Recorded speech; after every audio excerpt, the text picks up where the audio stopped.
Welcome everyone to the Moisky News for June the 12th, 2020. Before we start, there is a political recap stream here tonight with Trups LP. I had thought today of covering on this channel the hashtag Seattle Autonomous Zone, but after completing the notes I decided it's better to discuss that with Trups later because it's very amusing and they have demands.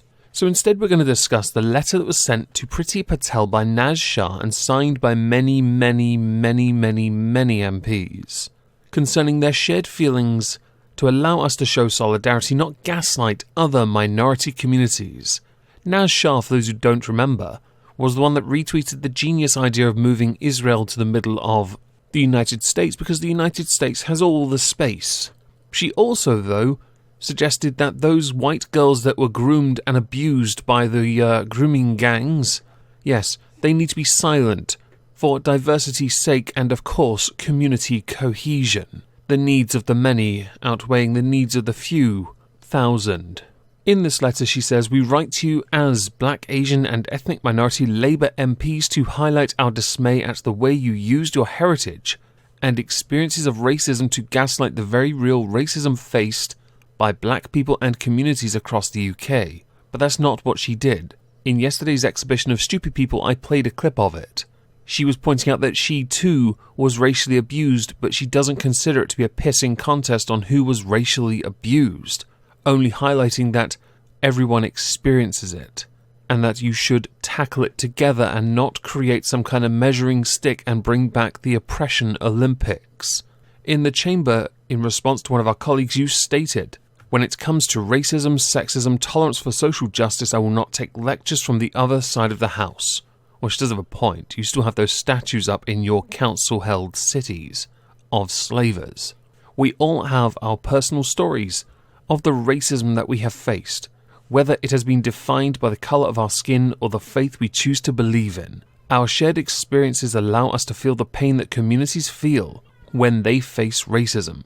They allow us to show solidarity towards a common cause. They do not allow us to define, silence or impede on the feelings that other minority groups may face.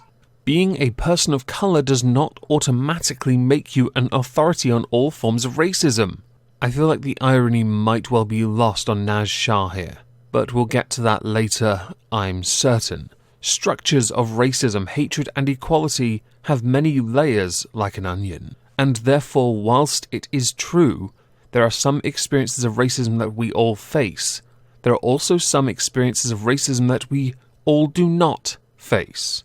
Some forms have become acceptable in our communities. Others exist under the breaths, and many are built on unconscious bias and systemic structures of power. Has anyone else noticed so far that in one hand you're saying that we all experience something, but then you also go on to talk about structural levels of racism? Anyone else think that perhaps that's a tad peculiar? Just me? Okay. The murder of George Floyd brought to light the authentic experiences of black men, women and children in the US and the UK from police brutality. So now we're going to use the death of George Floyd to conflate the racial issues in the UK with the US.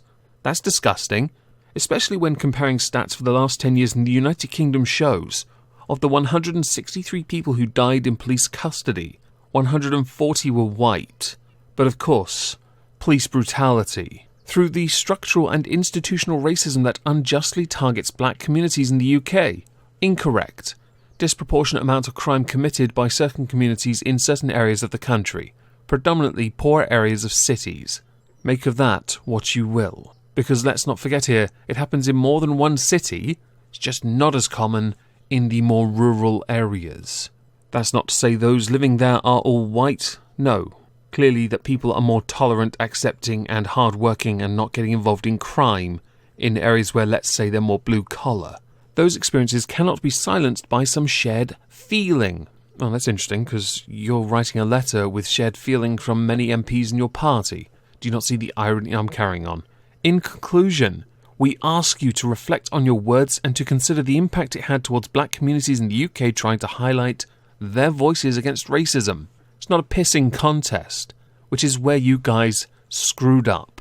Rest assured that Asian and ethnic minority colleagues on this side of the house will not use their experiences to silence our black colleagues, but will use our shared experiences to stand behind them and support their voices, to lead us on standing up against the distinct form of racism black communities in the UK and across the globe face. Stop thinking of it as a global issue and focus on the United Kingdom first, and you will notice it is nothing alike any other country. Understandably, Priti Patel's disgusted by this and all the MPs that signed it. So what's happened since? Well, some comedians have decided, with no level of irony here, because they are also Asian, to basically use racial commentary that's usually hurled at her as a slur, as a joke back at her, referencing things like curry and you're a coconut. Much tolerance I see from, I would say the tolerant left, but I'd say those few within the tolerant left who are decidedly ironically tolerant. If you want to insert the word in somewhere there, by all means go ahead and do so. My view on this is quite simple. If there is any racism in the United Kingdom, prove it. Instead of just saying it's there and then deciding to create some kind of scale to weigh it up for each community within the United Kingdom, focus on the issue, tackle the issue. If you want to go ahead and say it's structural and systemic, prove it. And while you're proving it, try not to contradict it with this letter, written by somebody who is unironically herself racist. I think I've made my point. But I could go on to point out more ironies that are within this letter, if you really want. I could do it tonight, on the political recap stream. I'm more than happy to do so, because in truth, the fact that you've decided to then weigh up who is more or less oppressed than the other tells me just how racist your party is becoming, because you have done it by skin colour. You have measured the levels of oppression, and that makes you racist.